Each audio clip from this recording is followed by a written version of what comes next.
Arsenal, as you've been hearing, has sacked its manager Unai Emery after just 18 months in charge.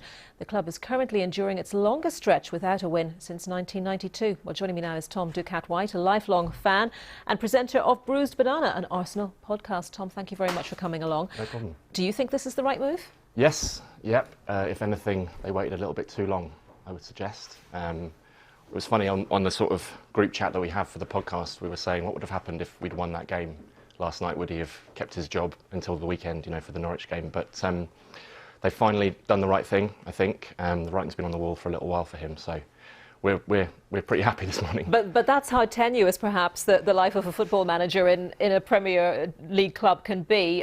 It can all fall on the fate of one match, the result of one match. Yeah, I mean, in fairness, the performances and results have been poor for quite a while now. There's been a 7-match run without a win, isn't it? Yeah, and even stretching back into last season, I think, in the run-in, we really started to see the results slide. In the Europa League, they were doing quite well, and obviously we got to the final and then suffered ignominious defeat at the hands of one of our great rivals, Chelsea. So, why has that happened?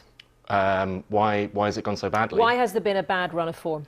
I think he just wasn't able to get the players kind of playing the style of football that he wanted to play, and I think maybe in his own head he wasn't quite sure what that style of football needed to be. I mean, towards the early part of his tenure, he was starting to get us to play out from the back, and there was a lot of talk about a high press, and since then we've kind of seen a myriad of different formations thrown at the team, kind of different styles of play, and now we're kind of very defensive but still conceding huge amounts of shots and goals. So the club brought him on presumably because of his previous successes at Paris Saint-Germain, Sevilla.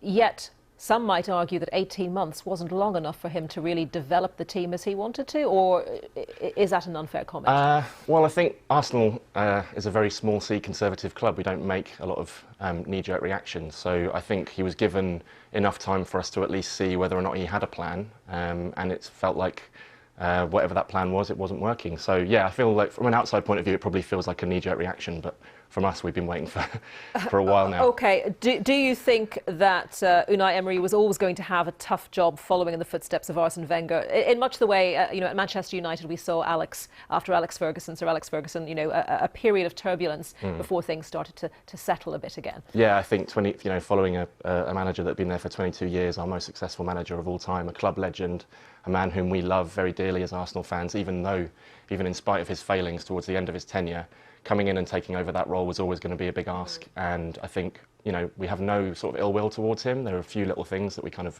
wish he'd handled better, the Ozil situation, but he, it was the wrong man at the wrong club at the wrong time, unfortunately. So who might be the right man at the club at this time? Yeah, I mean, there's a list of about 9 candidates that I've been looking at this morning, and to be honest with you, I'd probably take any one of them at the moment. I think they've all got something to recommend them. The idea that we could get Pochettino from our great rivals is quite amusing. There is that, yes? Yeah, we're also obviously delighted that Freddie is taking over in the short term, and he's obviously another club legend and did really good work with the youth team. So that's Freddie, for the viewers who don't know. Sorry, Freddie Ljungberg, former Arsenal player.